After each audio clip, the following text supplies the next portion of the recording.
Hey guys, today's video is about the BMAT and how you can do really well in the BMAT and not spend a fortune on courses and books, and yeah, I hope you guys find it useful. Hopefully it will save you some pennies and I hope you enjoy. Okay, so I'm gonna split this into 5 main tips I have on how to do really well in the BMAT without spending a lot of money. So let's get started. So the first tip is use the past papers, and it's kind of a tip that teachers will tell you going through school when it comes to exams. They're not lying. Use the past papers. Past papers are the best way to practice. They get you ready for the exam. You know what's coming because you sat the papers before. You can do them in time conditions, and thankfully they're free. There's 17 years worth of past papers on the BMAT website for you to access whenever you want for free. You don't even have to create a BMAT account. You can just log on to the website and there's all of the past papers from 2003 to 2019. They're all there. What I would say is that they don't have the summer sitting, they only have the autumn sitting, but that's still 17 years worth of papers and they're invaluable. Just do them, do as many as you can.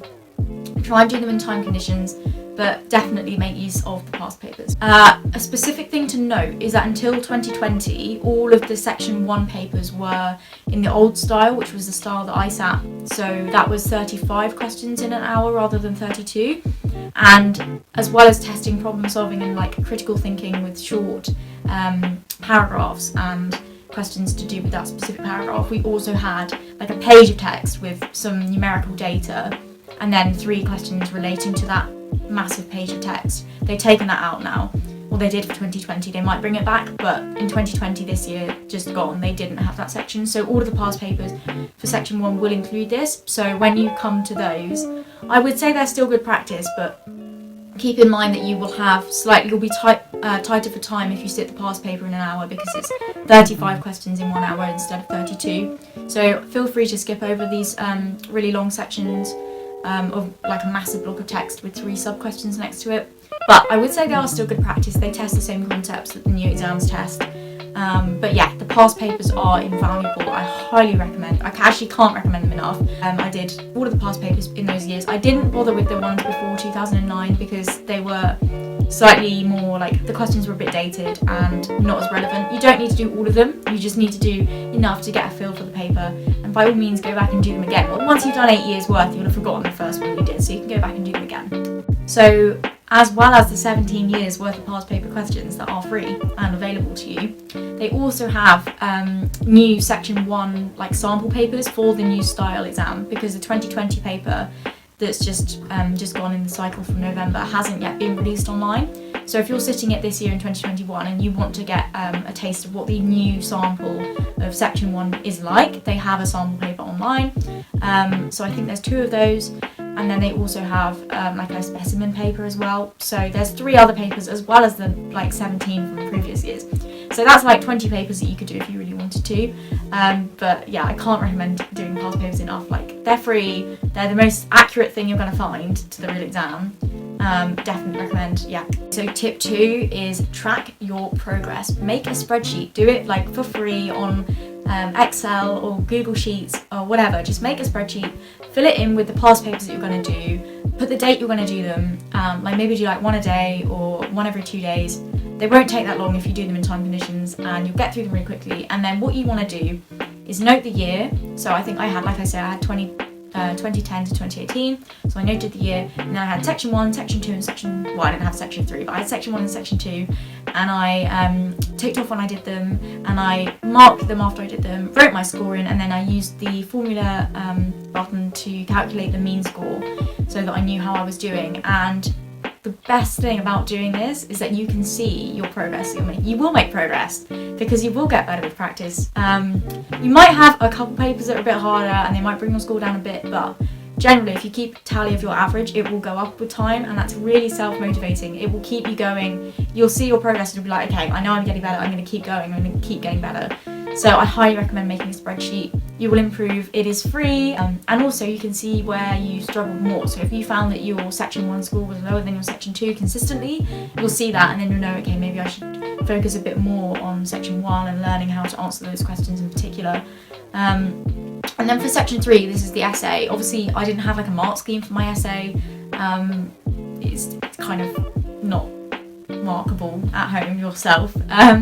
So what I did was I just kept a tally of when I planned them. So I planned one essay from each paper from 2010 to 2018, and then I picked 3 of the plans that I made, and I actually wrote them out in full in time conditions. And again, I kept a tally and just made a note of, have I done this paper, when have I done it, how did I find it, but no actual score. But that's okay, you just need to kind of pass the essay. There's sort of like a threshold. So but spreadsheets, great, use them. Okay, so tip number 3 is essay specific. So this is specifically for section 3. Plan your essay in the exam. Spend 5-10 minutes planning. Just read the options that you get given. There's normally one kind of just general knowledge, scientific-y type thing. One's medicine-based, there might be one med-based. Pick the one that stands out to you on the day. Sometimes there's even one that's a bit like philosophical. If that one is really the one that you feel that you know how to write about, write it. Don't just pick the one that you think sounds the most impressive, or pick the medicine one because you're going into medicine. They don't care.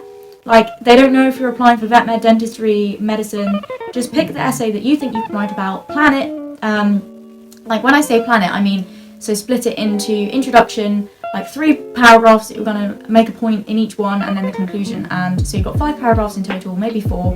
And as long as you have planned it so that you're answering every single aspect of that question that you pick, you'll be fine. You will get the 3 that you need, like the 3 out of 5. You'll get that 3. But it's so much harder to get the 3 if you don't plan, don't know really what you're writing, you just start writing, then you run out of time. You need to think about how long you want to spend on each section, and once you've got those sections down that you're going to write about, you'll get the 3. I can't stress that enough. I'd say also, when you prepare your plans for practice, learn how long you need to plan. Like, if it takes you 5 minutes, that's great. If it takes you a bit longer, fine.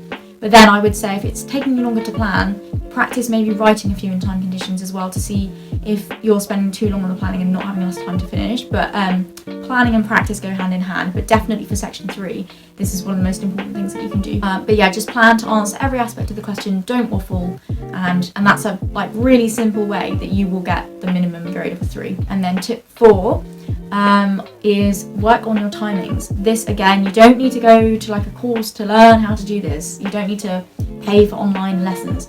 Just when you do your practice papers, concentrate on trying to get your time down as best as you can. I mean, it is really impossible in the exam. I don't really know many people that came out of the BMAT thinking like, oh yeah, I nailed it. Like, there was loads of time left. I had like ages for every question. No, you won't. But you can get better at it, definitely. Section 2 is really tight, 27 questions in 30 minutes. It is tricky, but what I would say is, when you do these practice papers, which you will do because it is free and they are really useful, when you do these practice papers in your own time, you should set a timer. Maybe go onto Google and type in like 30-minute timer, set it, have it so that it like makes a noise when it's finished, and then instead of being like, oh, I ran out of time, and then just marking it, the first couple papers you do, keep going after the time is finished, but put a stopwatch on as soon as the timer finishes, and then when you finish doing the paper, stop the stopwatch and see how long extra you needed. If you needed loads of excess time, that's okay if it's the first one. What you need to then do is focus on getting that timing down. You, again, a bit like tracking your progress, I highly recommend that you write down your timings and see yourself getting faster, because you will get faster as you get more familiar with it, and it will be self-motivating, and it's also just really good practice. But definitely try and do them timed, and I'd say at least a week and a half or 2 weeks before the exam, try and do all of your papers in time conditions, and don't allow yourself to run over, and just mark it honestly and truthfully with how you did in the time. Skip questions if you can't do them. Try and go back to them maybe if you have time, but just, you need to be getting the questions that you can do done so you get the most marks. It's common sense, but yeah, timing is important. Okay, so my final tip, this is probably the most important tip on how to save money. Use YouTube and use your college libraries. If you have a library at college, amazing, use it. And if you don't, use YouTube, ask your friends, if you've got older siblings, if you've got family friends that went to med school, ask them if they have any books on the BMAT, what resources they used. Word of mouth is one of the best ways, I think, to prepare for this exam, because at the end of the day, you need to be speaking to the people that have sat the exam. Because, I mean, we had a teacher at my college who recommended us all these sort of different things to do, but she hadn't sat the BMAT, she'd never sat it. By all means, take on board all of the advice, but don't feel that you have to listen to any of it. Do what works for you. And this is why things like YouTube are so great. There's probably 100 videos out there on the BMAT. Every one of them gives slightly different tips. I made this video because a couple of you have asked me to make it, but in all honesty, there are hundreds of other videos out there that are probably way better than mine. But I hope you guys do find this useful. But I mean, for example, Ali Abdul, many of you will have heard of him. Karma Medic. There's the BMAT admissions page themselves have their own BMAT YouTube website, which is like incredibly useful. They have stories from students who have sat the BMAT. They have tips from the examiners, especially on the essay.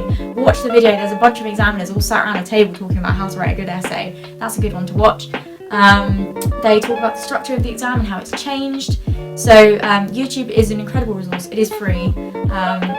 You might have to skip through a lot of ads, but it's worth it because it's free. You're saving lots of money, and you don't need to spend money on courses to pass this exam. At the end of the day, these courses are making money off your insecurity that you think, oh, I'm not good enough without buying a course just because everyone else is buying a course. No, believe in yourself. You can do it. You've got the knowledge. I will say, if you do want to spend any money, and your library doesn't have access to it. I mean, I was fortunate in that I didn't have to spend the money because my library at college did have the BMAT books, but there's two books. So there's the old version is called the 600 BMAT questions, the new version is 700 BMAT questions. It is available on Amazon, but if you want to save your pennies, I highly recommend going onto Depop or eBay or Vinted, any of these secondhand websites, and looking for it there. And another book is called Preparing for the BMAT. That one has loads of essays in the back of it, and worked examples of questions from section 1 and section 2. And I think I would recommend getting the books because they have these essay tips, and the BMAT website is good, but it doesn't have many worded, like written essays examples. And the essay is something that stresses quite a lot of people out because a lot of people don't take essay subjects at A-level. So I recommend getting a book or getting your hands on one of these books. You don't have to spend a lot of money. You don't have to spend more than £20 to get both books if you're savvy and buy secondhand, and you're saving the planet at the same time. But yeah, those are my 5 main tips on how to pass the BMAT and not spend a fortune. I hope you guys enjoyed, but I can't recommend other YouTubers enough. There's just so many of them out there. Please go and watch them. You don't have to spend money, and believe in yourself. You can do it. I believe in you. So I hope you guys find this useful, and I will see you next time.